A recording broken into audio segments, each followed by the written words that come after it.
Bienvenue au MOOC des villes africaines, environnement et enjeux de développement. La leçon de ce jour porte sur le financement de la gestion des déchets solides. Le financement de la gestion des déchets solides municipaux représente un défi particulièrement difficile à relever pour les villes africaines car les niveaux d'accès des populations à ces services sont bas. L'absence de données globales ne permet pas d'avoir une vision exacte de la situation. Toutefois, nous pouvons estimer qu'environ la moitié des citadins ne disposent pas de système d'évacuation de leurs déchets. Au cours de cette leçon, nous allons déterminer dans un premier temps les besoins en financement. Ensuite, analyser les sources de financement existants pour enfin dégager les mécanismes les mieux appropriés pour un financement durable. Quel que soit le maillon de la filière de la gestion des déchets solides que l'on considère, le besoin en financement se pose à 3 niveaux. Au niveau des activités transversales, il s'agit de financer toutes les dépenses non physiques et donc non visibles directement, mais indispensables au développement du secteur. Ce sont par exemple des activités à réaliser en amont des projets telles que les études d'analyse de la demande, études de dimensionnement d'ouvrages, comme les points de regroupement ou les centres de transfert ou les centres d'enfouissement technique, les études de faisabilité technique et économique, les études sur les modes de gestion et de recouvrement, etc. Pendant leur exécution, la coordination de projets, les campagnes de sensibilisation, d'éducation et de promotion de l'hygiène, le renforcement des capacités et toute autre mesure d'accompagnement, ou à leur terme, tels que évaluation finale et suivi de la qualité du service de gestion des déchets.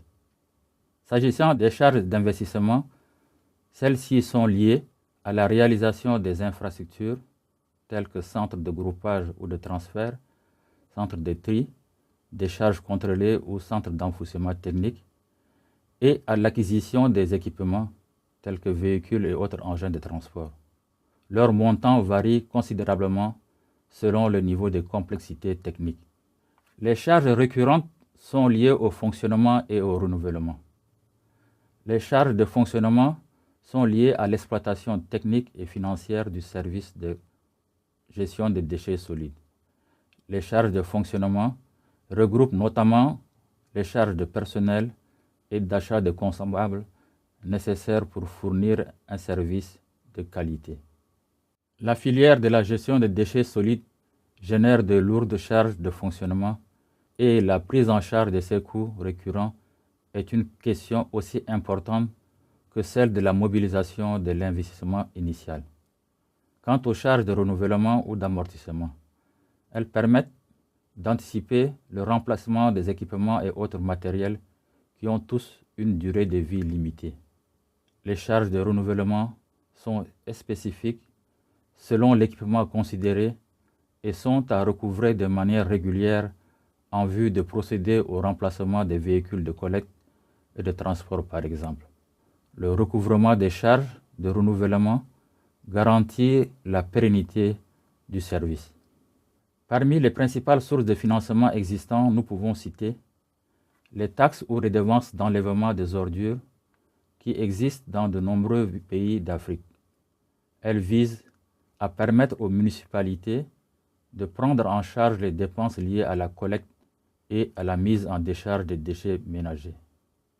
La taxe d'enlèvement des ordures ménagères est pour nombre de villes qui assurent un service de gestion des ordures ménagères la principale ressource pour financer la collecte et le traitement des déchets. Cette taxe n'est exigible que dans les quartiers ou les zones où le service est effectif.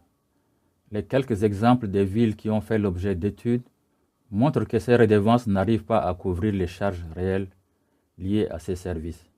En effet, très souvent, les communes rencontrent des difficultés dans le recouvrement et doivent donc mobiliser d'autres ressources complémentaires pour financer le service dans un contexte de raréfaction de ressources et de difficultés, voire de l'impossibilité d'obtenir un prêt bancaire.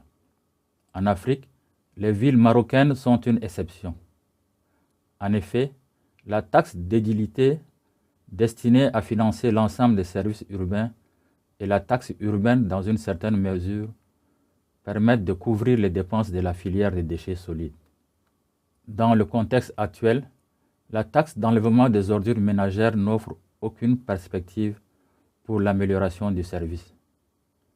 Dans certaines villes comme Abidjan, Yaoundé, Douala, Libreville, le financement de la filière est assuré grâce à la surtaxe sur la consommation d'électricité.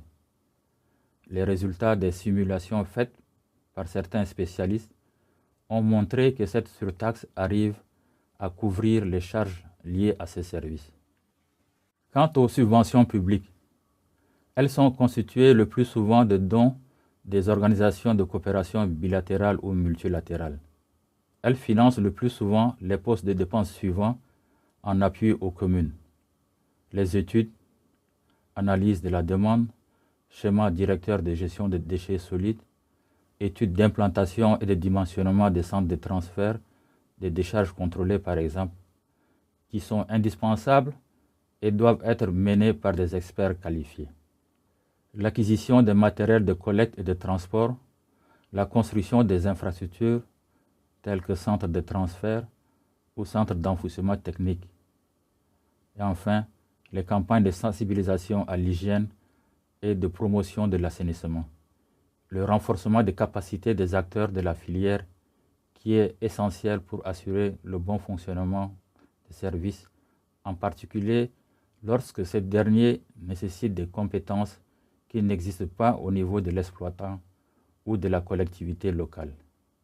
Les bénéficiaires d'actions de renforcement des capacités seront prioritairement les personnels exploitants ainsi que les services techniques municipaux en charge d'assurer le suivi et le contrôle de la gestion de la filière.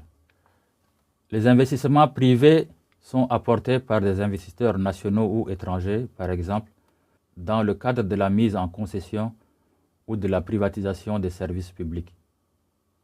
Il s'agit ici, par exemple, de la mise en concession ou de la privatisation des services de collecte et de traitement des déchets solides municipaux, y compris l'exploitation d'une décharge contrôlée ou d'un centre d'enfouissement technique, tel qu'à Abidjan, Douala et Yaoundé. Les autres sources de financement sont notamment la contribution directe des usagers par le biais des redevances des abonnements auprès des opérateurs de précollecte ou de collecte. Ce mode est utilisé dans quelques villes d'Afrique subsaharienne et permet de contribuer de manière non négligeable au financement de la gestion de la filière des déchets ménagers. Cette contribution des usagers finance essentiellement le maillon précollecte et équipement sommaire des points de rupture de charge. Ensuite, nous avons les autres produits de la valorisation des déchets. En effet, les diverses activités de valorisation des déchets solides, compostage ou recyclage des déchets plastiques, génèrent des ressources financières à certains opérateurs qui s'y adonnent. Les expériences faites au Maroc et au Cameroun ont montré que ces activités ne génèrent que des recettes insignifiantes. Quels sont les mécanismes de financement adaptés qui pourraient être mis en œuvre? Aujourd'hui, le financement n'étant pas assuré de manière certaine, la solution devrait se faire par une complémentarité entre deux modes de financement. Le premier mode est un financement structurel par les pouvoirs publics de l'ossature de base du dispositif, tels que les points de regroupement ou de transfert, le service d'enlèvement à partir de ces points et le transport. Le premier mode est à rechercher à la fois dans la consolidation progressive du produit de la fiscalité locale par une augmentation de son assiette, mais aussi de son taux de recouvrement. Pour faire face à ces difficultés, il y a la piste d'une surtaxe destinée au financement de l'élimination, mais reposant sur un autre service mieux maîtrisable, comme l'alimentation en électricité. L'autre solution est l'optimisation et la transparence des charges réelles supportées par les entreprises auxquelles la collectivité délègue l'aval du dispositif. Le second mode est un financement plus ou moins important par l'usager des services qui lui serait rendu à travers la collecte à domicile. En amont, selon ce schéma, et sauf apport volontaire pour les riverains, les services complémentaires de précollecte seraient donc directement financés par la contribution des usagers sur l'ensemble de l'agglomération, quel que soit le standing des quartiers, mais en fonction du service qui leur est assuré. Il s'agit du mécanisme de redevance, en plus d'une différenciation logique par tranche selon la taille des ménages desservis. Les tarifs expérimentés par les actions sur la base d'enquêtes préalables et de concertations dans les quartiers spontanés ont montré la nécessité de prendre en compte des considérations d'ordre social. Tarifs différenciés selon les degrés de pauvreté. Cependant, la redevance payée par l'usager a des limites. La question reste en effet de savoir si ce second module de financement est de nature à couvrir ou pas le coût de la précollecte dans tous les cas de figure. Retenons en tout cas qu'il convient de privilégier tout au long des maillons de la filière les mécanismes financiers proportionnés aux services effectivement assurés sur des bases quantifiables.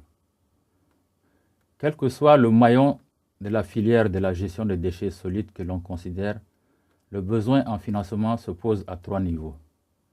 Activité transversale, investissement, fonctionnement et renouvellement. Les principales sources de financement existantes sont la taxation, les subventions publiques, les investissements privés, les redevances des usagers aux opérateurs privés. Pour faire face aux difficultés actuelles de financement, des pistes explorables existent. Par exemple, la mise en place d'une surtaxe sur la consommation d'électricité et le financement direct par l'usager. Au revoir et à la prochaine leçon sur les définitions et les fonctions de l'agriculture urbaine.